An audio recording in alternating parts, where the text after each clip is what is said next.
Today I'm going to be reacting to Scannerbarkly's Ekron, the cursed domain of Beelzebub, Trench Crusade lore. Please go support his channel, and the original video will be in the description. Thank you. Welcome to A Christian Reacts. So I do things a little bit different on this channel. I do bring reactions, but I also bring biblical commentary that's pertaining to the lore that the person is talking about on the screen. And I do want to pay the bills real quick.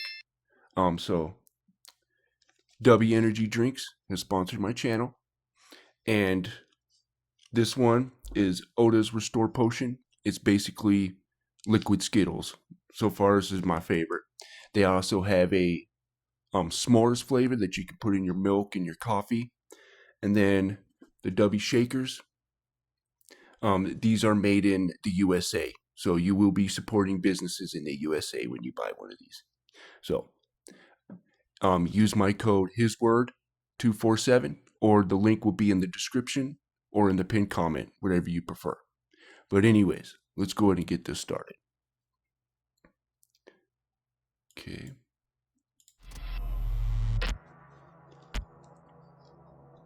Even among the forbidding 66 domains ruled by the heretic warlords, Ekron stands apart. It is shunned by both the mortal followers of Hell and the servants of the court.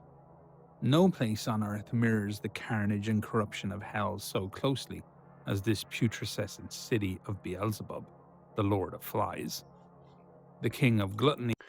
I do like how they mingle some of the biblical stuff in with, I guess you could say, fantasy lore of it. So that is pretty cool. And I would say this is probably pretty close to the most Christian one out there, even though Warhammer 40k does use a lot of Christian premises. But anyways, I digress. He was one of the first three of the most exalted angelic spirits to fall. Since those ancient days, when he was worshipped as Baal of Flies, a great god of the people known as Philistines. Alright, so I am going to put this out there because it has a little bit to do with Warhammer 40k and all that. Nergal. There is a god named Nergal that the Cushites set up. But we'll see here in 2 Kings, or no, sorry, 2 Kings 1730. So, and the men of Babylon made Succoth-Benoth, and the men of Cuth made Nergal, and the men of Hamath made Ashima. So why am I bringing up this Nergal guy? In my opinion, this very well could be Beelzebub. But the Philistine version is Beelzebub. That's what they call him, or at least the Lord of the Flies, right? And what's interesting about Ekron is I don't think it was a slight at his name, because you do find flies, like golden flies, there around Ekron. So, but anyways, I'll get to 2 Kings, when it talks about, or actually, you know what? Sorry. So this is Nergal, so you guys know who he is. He was primarily associated with war, death, and disease, and he has been described as the god of inflicted death. He reigned over Kir, the Mesopotamian underworld, depending on the myth, either on behalf of his parents Enlil or Ninlil, or other periods as a result of his marriage with the goddess Erishkigal. But anyways, so very interesting. So both Beelzebub and this Nergal guy have connections with disease and stuff like that. So, anyways, I'll read that here in a little bit. But Ekron has been his stronghold, where the power of the Prince of Decay is at its most potent. Today, none are welcome here. Even the heretic legions pledged to the sin of gluttony keep their distance. They know full well that even in their fallen state, Beelzebub sees in them a glimpse of his hated father. Were they not created in his image? Are they not a reminder of his ancient ignominy, where his mortal followers abandoned him? In the ancient past, Beelzebub coveted the Ark of the Covenant, seeking to claim it for himself. His servants captured the holiest of the relics in his great victory over the servants of God at the Battle of Ebenezer. I'm interesting to see how they portray the Ark of the Covenant. Do they portray it as some kind of weapon and stuff like that? Because there were times in the Bible where it was used as a weapon. So, but interesting stuff. Because, it does say, his word is sharper than a two-edged sword. But anyways. Yet, though his mortal servants seized the ark from the Hebrews, they dared not bring it to his city. For Yahweh punished those who stole the symbol of his covenant. They're actually, I think the Philistines, I gotta find that real quick. Because the Philistines ended up grabbing the Ark of the Covenant, and it ended up destroying like all their gods and stuff like that. And they basically said, "Here, take it." I'll find that real quick, if I can. Plague afflicted the people of each town to which it was taken, and the Lord's hand was heavy. He brought devastation upon them, and afflicted them with tumors. So terrifying was the Creator's affliction With the people that take the mark of the beast, they get these sores. So interesting, but that the anyways. people of Ekron abandoned the orders of Beelzebub and voluntarily sent the ark back to the chosen people. There it is. Humiliated and enraged beyond mortal measure, Beelzebub swore never to forget this disgrace. From that day on, he devoted himself to the corruption of all creation, vowing to despoil the world until all that lived would be subject to his will and absolute rule. Okay, so this is what the AI overview says. So in 1 Samuel 6, after suffering plagues for over 7 months while possessing the Ark of the Covenant, the Philistines, following the advice of their priests and diviners, decided to return it to the Israelites. They fashioned golden images of tumors and mice representing the afflictions they endured and placed them on a new cart along with the ark. The cart, pulled by 2 cows, was sent towards Beth Shemesh, where the Israelites were harvesting wheat, and the Philistines sent the ark back as a guilt offering, hoping to appease God's anger and to end the plagues, according to multiple sources. So there you go. Beelzebub stalked into his great citadel in the seventh circle of hell. These grim, dark companies seem to study the Bible more than actual mainstream church pastors do. But anyways, it's kind of sad if you think about it. Here, he labored for the next 2,000 years to forge the crowning achievement of his dark genius, a plague of his own design. It would not only eclipse those his father sent to punish the Pharaoh, but mar and corrupt all of creation. Never again would he trust mankind, so weak and easily bent to the will of the tyrant god. Long he labored, pouring much of his divine essence into his work. When the Black Grail was unleashed upon the world in the Black Year of 1436, it brought the world to the brink of utter ruin. The newly established Order of the Fly raised the city of Ekron from the rubble, and the power of Beelzebub seeped through from the hellgate of Jerusalem that was. So, what's interesting about those gates, right? Of course, Jesus talks about the gates of hell. Job talks about the gates. Have you opened up the doors to the shadow of death? And stuff like that. So there are these gates out there. And a lot of people, or I should say cultures, believed in these certain weak points. God talks about the veil. There's supposedly certain weak points within this veil, right? That they come through. And it says that Michael, the archangel Michael, he stands, like when he stands up, which he's the restrainer, by the way, not the Holy Spirit. Okay, so Michael stands up, and that's when chaos, all this happens. And in the book of Enoch, it says that Michael was over chaos. He's holding back chaos. So that's interesting. Anyways. It slithered for many miles, settling upon towers and walls, and streamed through the streets in a torrent of demonic hellflies, scorpions, locusts, and other infernal insects infested with the Black Grail. Ekron stands as Okay. Or I'll the let this seat go on of for a little bit. Beelzebub's I'll read earthly power, Ekron and all where that. his worshippers assemble from across the world to offer tribute to the king of gluttony. Where the black grail spreads and the Order of the Fly raises its lord's standards, they seek offerings to bring back to the city.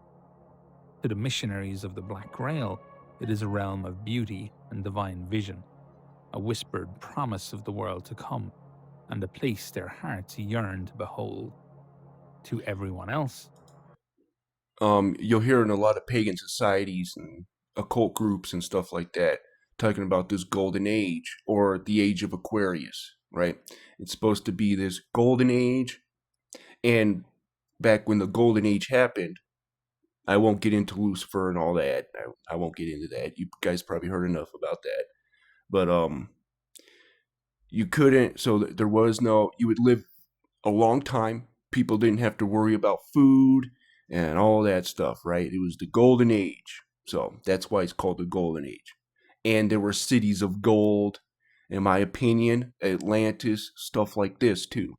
So, and the Bible does talk about Atlantis, but we won't get into that. I'll save that for later videos. But you'll see, like in the Prince of Tyre, or Tyrus, right? With King of Tyrus and all that. It talks about he sits in the seat of many, or of the waters, or he sits as a god within the city of waters, or something to that extent. You'll see it says it right there at the beginning of it if you want to check it out. Anyways, I digress. it is a domain of abject horror, where a fate worse than hellfire awaits. After nearly 600 years under the ravages of the Black Grail, Ekron is a city of overflowing splendor and revolting decay. Entire temples, churches, mosques, pagodas, shrines, and altars from every corner of the world are scattered throughout the city, borne there by the hands of untold millions of grail thralls. Amidst streets seething with undead. Okay, since I brought it up, I might as well show you guys. Okay, Ezekiel 28:2. Son of man, say unto the prince of Tyrus, thus saith the Lord God, because thine heart is lifted up, and thou hast said, I am a god. I sit in the seat of God in the midst of the seas. And there's many other verses that talk about how God brought up the deep over this desolate city, right? That it won't be inhabited anymore. People will desire it, but nobody will find it, basically. You can check that in other videos. I probably should bring it up too, but anyways, I'm sorry. Getting Corruption off topic stand here. wonders of art, marble statues, elegant porphyry pillars, frescoes and icons of gold studded with precious stones. Yet though they are worth the ransom of 1,000 kings, it is not their monetary value that interests Beelzebub. It is thought that the Lord of Flies can tap into these objects of devotion, feeding on the power of adoration that still lingers in these monuments of faith.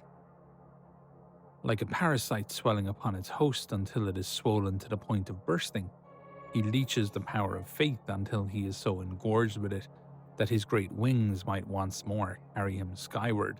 It is interesting that you hear occult groups and all this stuff of entities being attached to an object, right? This is where idols and all that comes into play. And there's a verse where it talks about basically voodoo dolls. He says, "Oh, I'm against your pillows, that you seek the souls to make them fly." And he says that he will release the souls and stuff. He's talking about these voodoo dolls, which can, they attach some kind of part from you, hair, whatever, and it attaches stuff. Anyways, I'm getting way too far off topic here. Storm the gates of heaven. To make the religious objects more palatable and pleasing to their lord and master, the clergy of the Fly conducts elaborate rites of desecration. Through complex rituals, they corrupt icons and holy places, transforming them into morsels, offerings to be devoured by his ravenous gluttony for worship and adulation. yet he will never be sated. Though he seeks to fill the terrible emptiness festering within him, his hunger can never truly be assuaged, no matter how much of creation he consumes. For what the Lord of Flies hungers for above all, his other unnatural appetites, is the sole right to divine worship, a birthright he feels his father has usurped. Okay.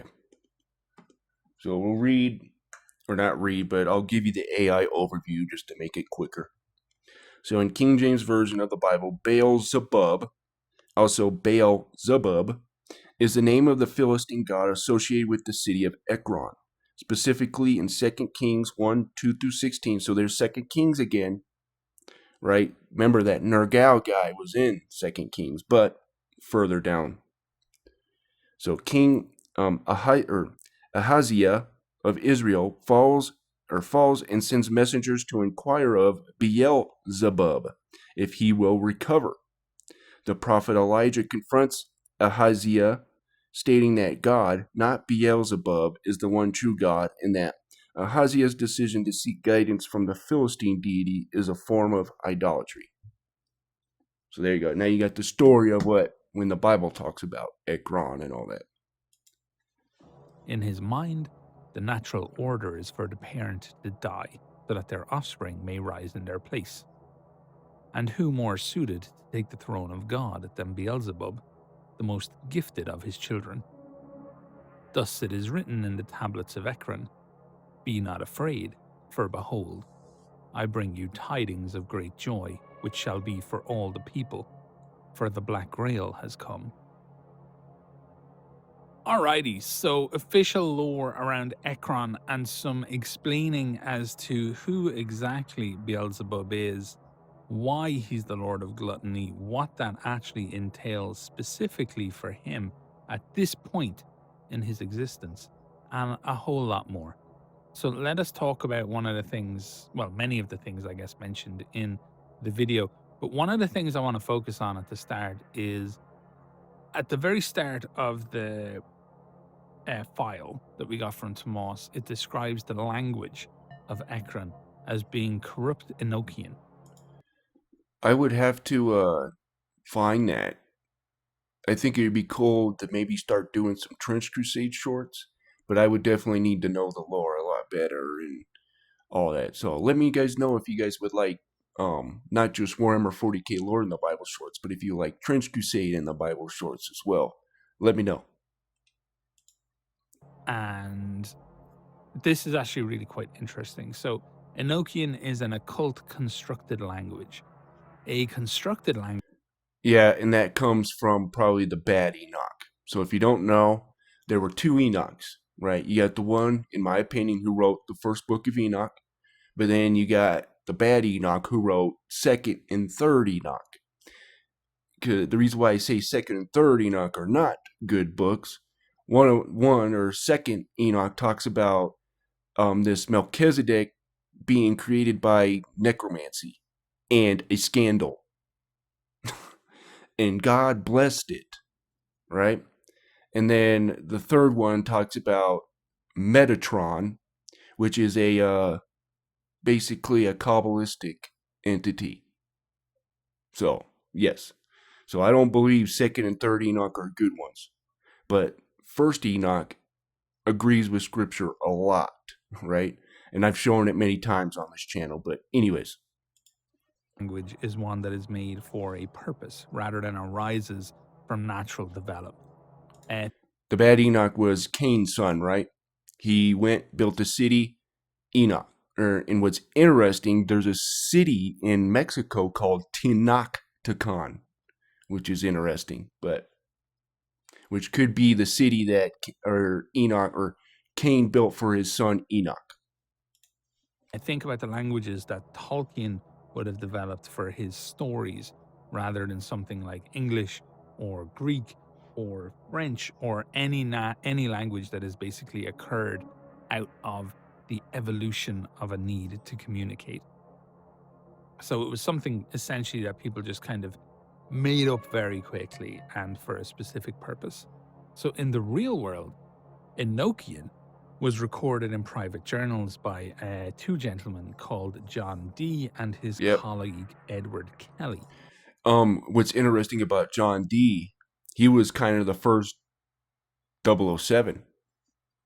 He would do black ops, not necessarily black ops, but do black magic and black arts and stuff like that. But he was secretive. He would send people to get information and stuff like that. This is kind of where they get kind of like CIA tactics and stuff like that from. So if you don't know who John Dee is, he was pretty much somewhat of a black magician, somewhat, but also kind of like get information on other people in other countries and stuff like that. In the late 16th century in England, John There you Dee go. was a mathematician, astronomer, teacher, astrologer, occultist, and alchemist. You know, from back in the day where people didn't specialize, they were Swiss Army brains. Yes. Because just they were so curious, I guess, and they wanted to answer so I guess I should have just let him keep going. many questions about the world. He was an advisor to Elizabeth I, and he would eventually leave that to truly chase his interest in the occult. Edward Kelly was, to all intents and purposes, something of a charlatan, it seems. He impressed Dee with his abilities as a scryer. And for those who don't know, a scryer would have been somebody who could perceive the future or perceive knowledge outside of what was explainable by their senses. They developed a heavily Christian ritual that involves purification and prayer and fasting to ensure that the occult stuff they were doing could not stain their souls. And it was that's where they get kind of like this, what is called hermeticism, where they kind of tell you and they do things so that way karma doesn't come on them, right? I know this may ruffle up some feathers, but if you're doing occultism with, you know, with this Christianity type stuff like that, it's not really Christian, is it? Just saying, right? But anyways, I digress. These sessions that led to the development of the Enochian language, where reputedly angels visited them and wanted to communicate and had to teach them how to communicate. So what does Paul tell us with this? Test the spirits, right? To see if they come from God. Right? He tells us to test them. Just don't believe everything that you hear, right? It's this magnificent being, angel, comes to you and you start saying, hey, I got this, blah, blah, blah, blah, blah, whatever. Say, you know, did Jesus come in the flesh? Right? And stuff like that. He says to test them. And not to believe every spirit, right? But anyways. So, interesting side note that has nothing to do with anything, but it's just something that I came across in my research. Kelly eventually convinced Dee that they should share all their worldly belongings because Dee was like basically richer than he was, and that included their wives. So there you go. A little hint, a little life tip. If you look at any swingers, cult, or any charlatan, or any dodgy guy, there always comes a day where somehow it is God's will that they bang your wife. That's when you leave. Yeah. So at the time of its development, they referred to the language as angelical. Even if it's like has something to do with Christianity or anything like that, leave. Polygamy, in my opinion, is never a good idea. Or I shouldn't say polygamy. You know, trading wives and stuff like that. That's usually never a good idea. But that was later changed to Enochian by other people, hinting at the story of Enoch, who was made no more by God. If you go back and look at the previous video about you obviously Argos, don't love your wife like you say you do. claimed it was the language spoken by Adam, name all the things in the Garden of Eden. So technically the first ever mortal language. Interestingly, Enochian literature, which is essentially the 3 books of Enoch, explores a lot of things like angels and demons and prophecy, and it speaks to corruption as the influence of fallen angels. So this is corrupt Enochian. So if the devs are rolling with Enochian as being a legitimate, genuine thing, then corrupt Enochian would appear to be an offshoot of the language that most likely developed in hell after the fall. So there you go, corrupt Enochian. Let's talk a little bit about Baal. Baal of Flies is They're actually, in my opinion, pretty spot on with that, actually. mentioned. Baal was a prominent deity in ancient Canaanite Phoenician mythology, primarily worshipped as the god of fertility, rain, and storms. He was also associated with the concept of owner or lord in Semitic languages, and his name was later used for other gods and even demons in different pantheons and in different contexts. This would seem to be a case of Baal being drawn in to the Christian way, I guess. You know, we've discussed it on the channel before that Christians would show up, they would adapt little parts of local religions, local belief systems, and use them in a way. So obviously, god of fertility, rain, and storms, it's likely Baal was a pretty popular person in Canaanite Phoenician culture, and this was a way to like make him look like a bad guy. So Baal Hadad, right, is his name.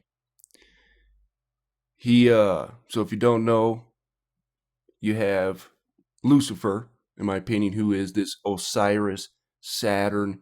So Isaiah 14:16 calls him a man, okay? And nowhere does it say Lucifer is Satan, right? So what you get with this Osiris, Saturn, and all that myth is this: his brother takes him out, right? Osiris and Set, which is Set, the Storm Lord, right? Baal, the Storm Lord. Zeus, Storm Lord, right? What did Zeus do? Took out Kronos and rebelled against Kronos, right? You have Set rebelling against Osiris somewhat, right? And then you have Saturn in that story, the Roman version, right? And all that. In my opinion, what's interesting, they all have, I won't bring that up. Anyways, so Lucifer's not Satan, in my opinion. He is a man. Now, I do believe in Satan, right? But anyways, he's not Lucifer. And there's a reason why the Bible brings up this Lucifer character, right? Because he was kind of like the dark Messiah, basically. And I believe he's the beast of Revelation as well. But anyways, I digress. But anyways, you had Baal rebelling against Lucifer, Osiris, whatever you want to call him. And he took the throne. Essentially in real world history. So, the Ark of the Covenant. The Ark of the Covenant is a wooden chest that's lined with gold, and it is said to contain the 10 Commandments, among other things. So it's likely that Beelzebub... And I should say this, I do believe they're all telling the same story, right? I mean, Lucifer, you can go look that up. The reason why I say Lucifer is Osiris and stuff like that, because in Isaiah 14, it also talks about the Assyrian, who is, and in Ezekiel, what is it, 32 or might be 32 or 34, it calls the Assyrian king or Pharaoh, king of Egypt. Who is the main god of Egypt? Ra. Who was his son? Osiris. And it talks about sonship in Isaiah 14 as well. But anyways, so very interesting stuff. So in my opinion, they're talking about the same stuff, right? It's just the Bible tells you what's really going on, in my opinion, right? Talks about the Watchers, Genesis 6, coming down, right? Which is what Enoch is about. And then you have these 5 chief ones who come down and get the Watchers to mate with women and stuff like that, right? And we see this with Sodom and Gomorrah. It says they were made with strange flesh. Not, it's not because they were homosexual or anything like that. It's because they were messing with angels and creating these weird hybrids and stuff.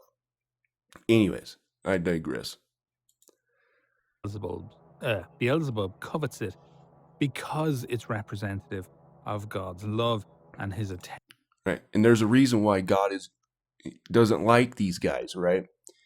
And they are you could say, where Paul talks about, we wrestle not with flesh and blood, but with principalities, the, fallen angels or gods, right, of the world. And then spiritual wickedness in high places and stuff like that, right? So we're battling against these guys, right? They are very much real, There's a reason why God doesn't like them, right? But anyways, I digress.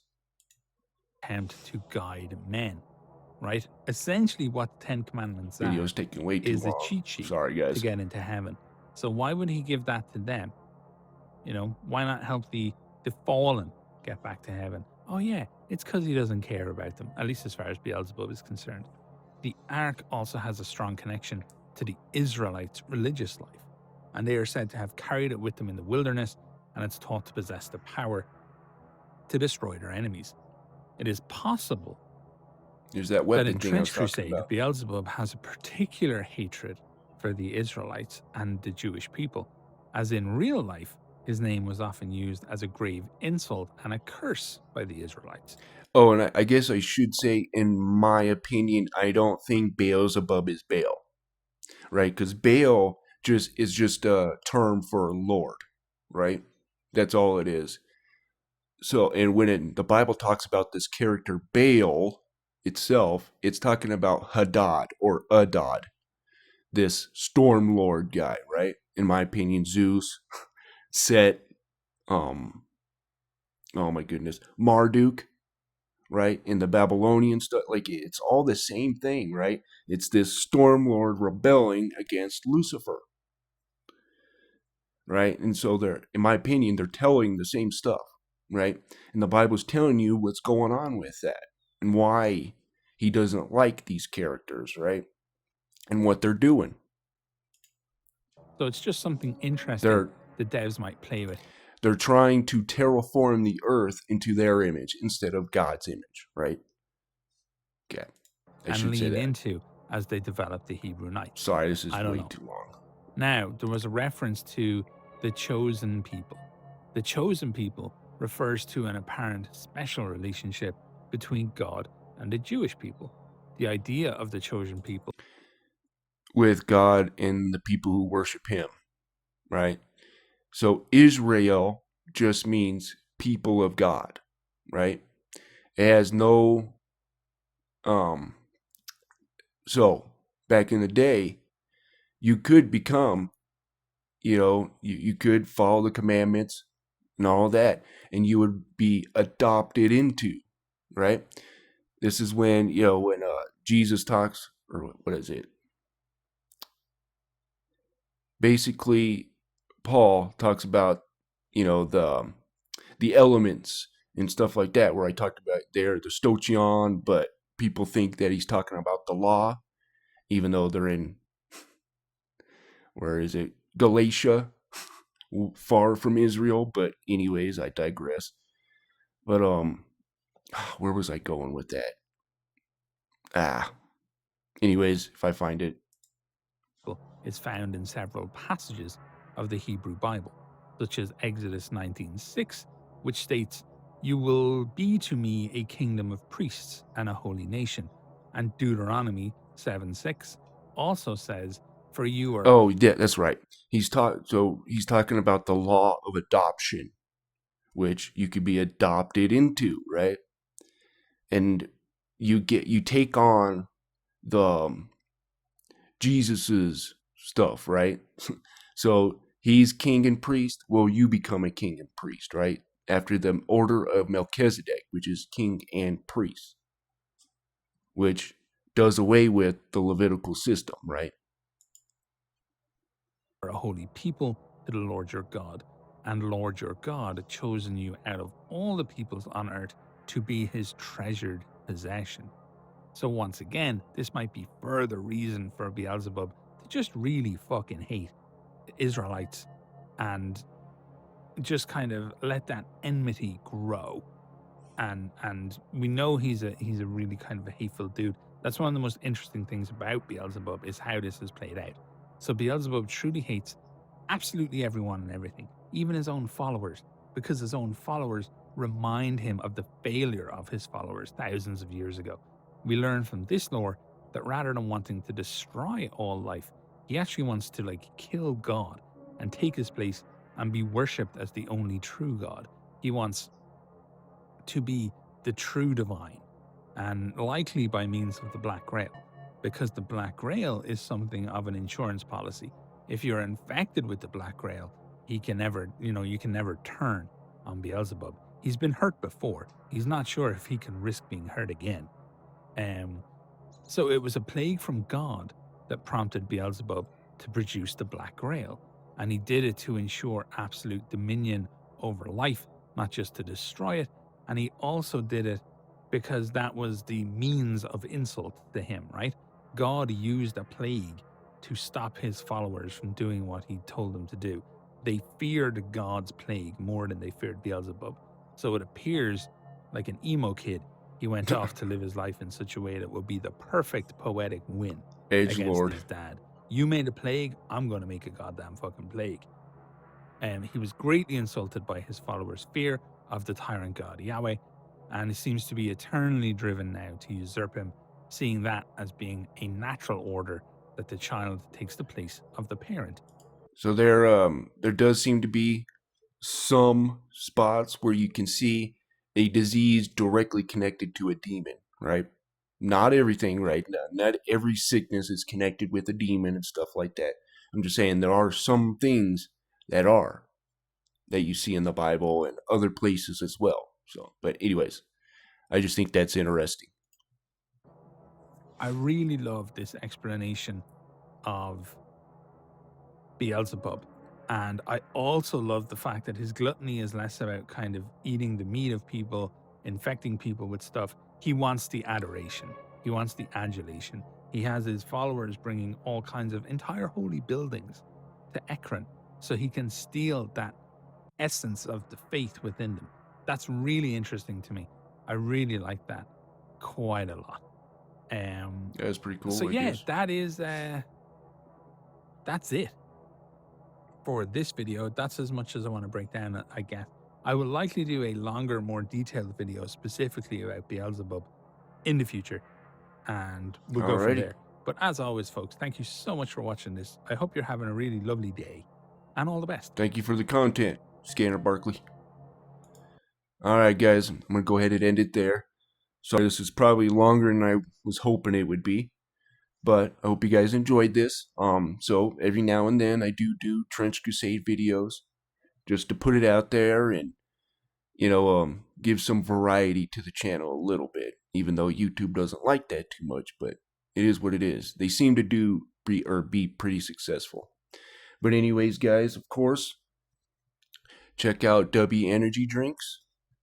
This stuff here, just to show you that I do consume this stuff, and which I forgot to drink it throughout this, but I'll save it. But anyways, guys, use code HISWORD247. I'm terrible at promoting stuff if you can't tell. But anyways, you guys have a wonderful day.